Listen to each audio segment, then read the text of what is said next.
The topic today is communication breakdown, conflict avoidance.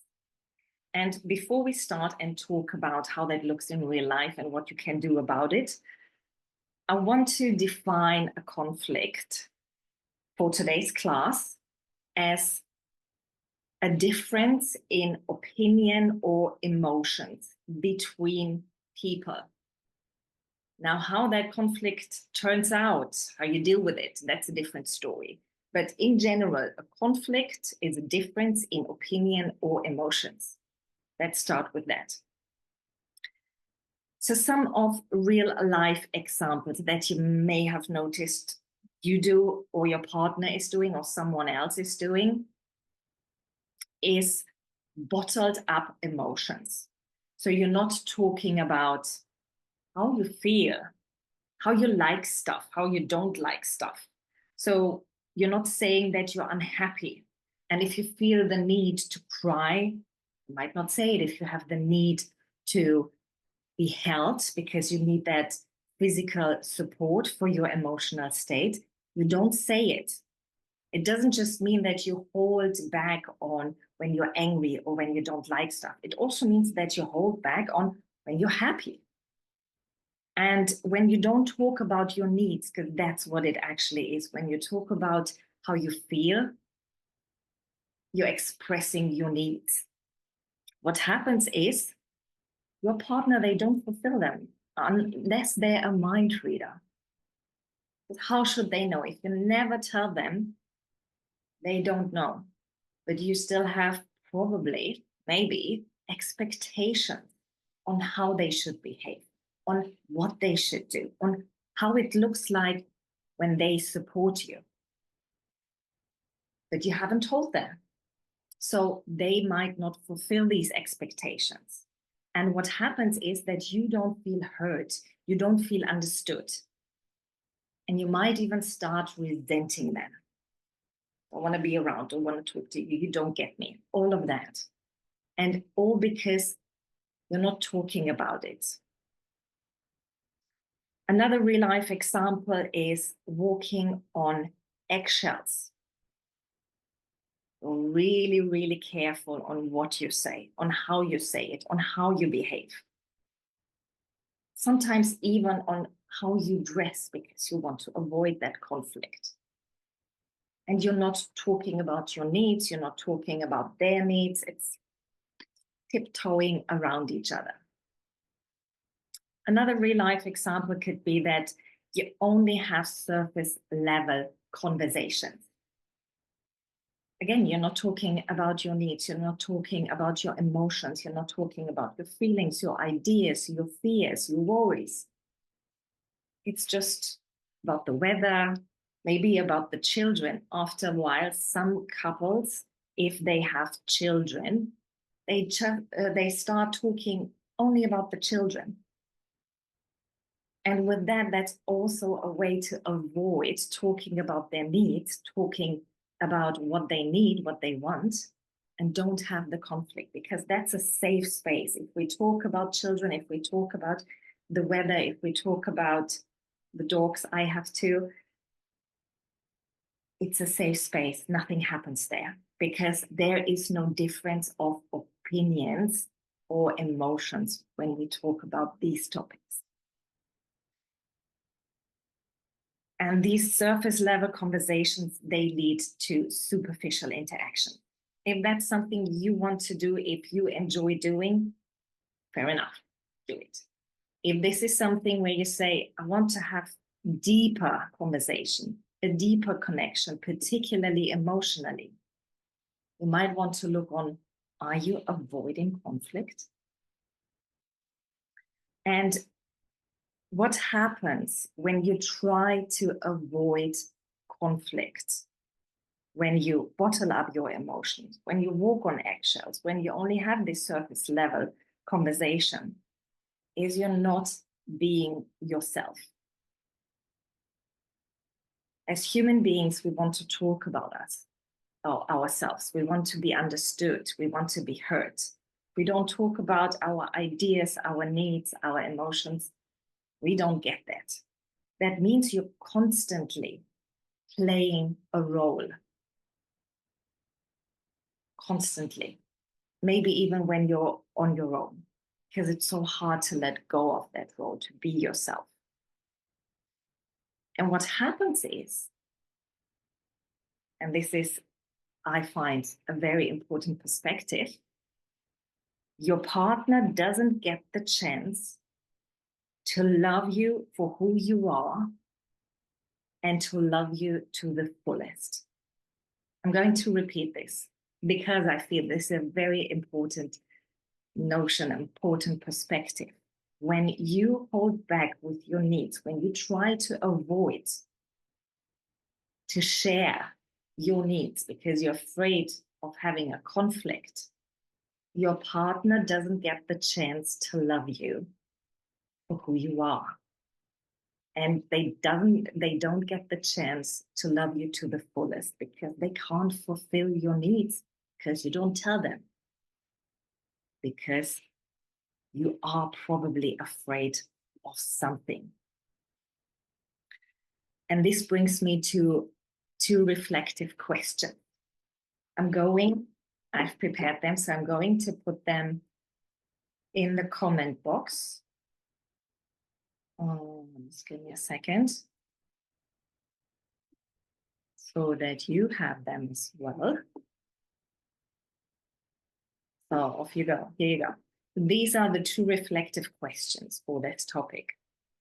What am I afraid of to happen to me?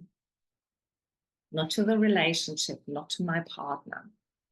What am I afraid of that happens to me when I avoid that conflict, when I don't talk about what I need because I'm afraid of what?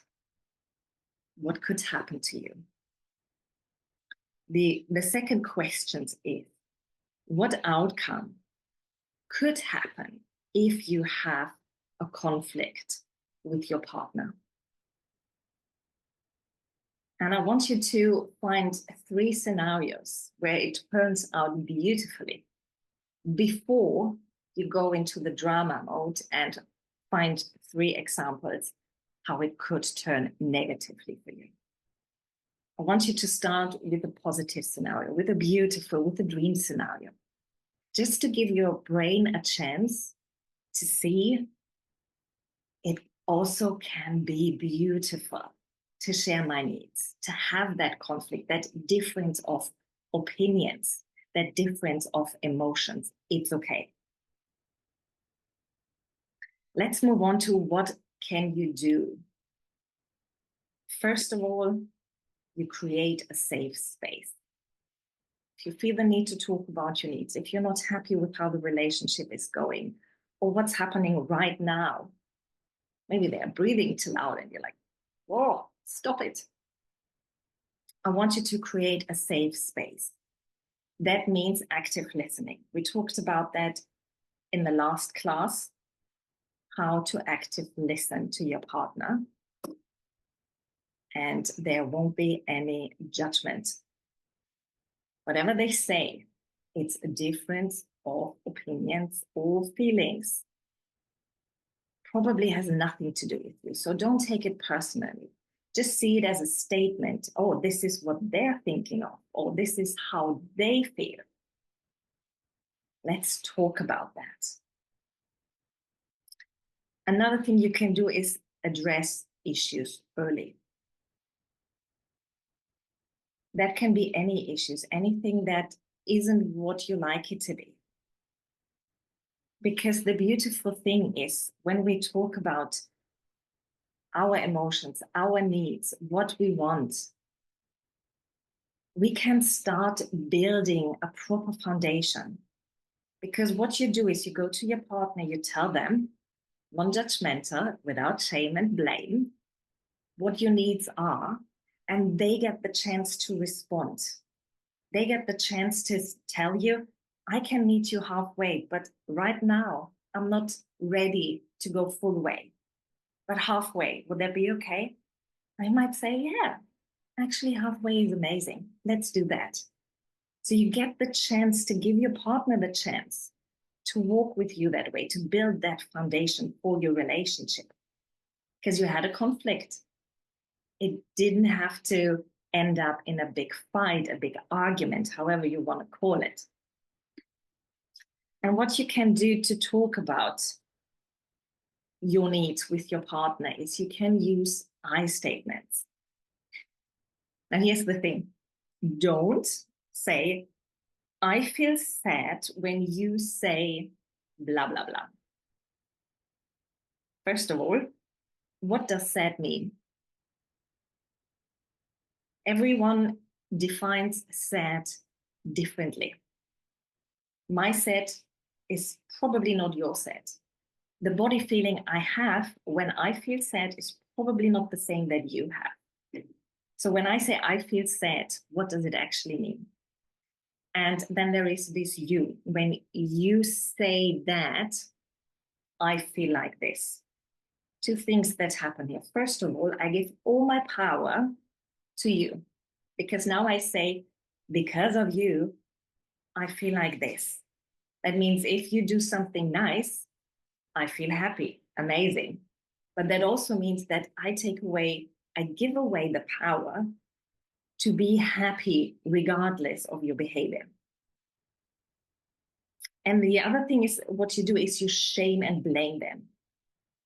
That's what often happens when you say, you did this, you said this, and that's why I reacted like this. You shame them. And that's the start of when the emotions come in, when the feelings come in, and we humans, we act on our feelings. And when we feel we're getting attacked, we're going into the defense. Or we go in and jump in and try to hurt the other person as well. And that's when we have a conflict that ends in an argument, in shouting maybe, in throwing stuff. Sometimes even in hurting each other physically. And we don't want that. You can avoid that. Let me see. Instead of, I feel sad when you do that, you could say, it makes me feel unwanted when I get told there is no time for a dinner date with me. I repeat that. It makes me feel unwanted or unloved when I get told there is no time for a dinner date with me. First, you don't have any you. There is no blaming, no shaming. You're not attacking your partner directly or in any way. What you just say is a statement. You literally say, I feel unwanted. When someone, maybe anyone tells me, I don't have time to go for dinner with you, that makes me feel unloved. And that unloved might be, and I'm sad when you say that. But how clear is it now to you when I say to you, I feel unloved, I feel unwanted, when I get told that there's no time to go for dinner with me? You probably understand better where I'm coming from, what I want to tell you. And it gives you the space, it gives your partner the space to step back and say, oh, okay. I don't have to defend myself. It's not an attack. This is what's going on. So before I finish, remember, conflicts are part of a healthy relationship, of any healthy relationship, because when two people come together, there is occasionally a difference of opinions or feelings. That's normal, that's natural, that's healthy. What's not healthy is the way you handle it. That's when it becomes unhealthy, when you go into defense, when you go into attacking, when you go into your ego trip. So conflict is healthy for relationship. And with that, I finish my lecture.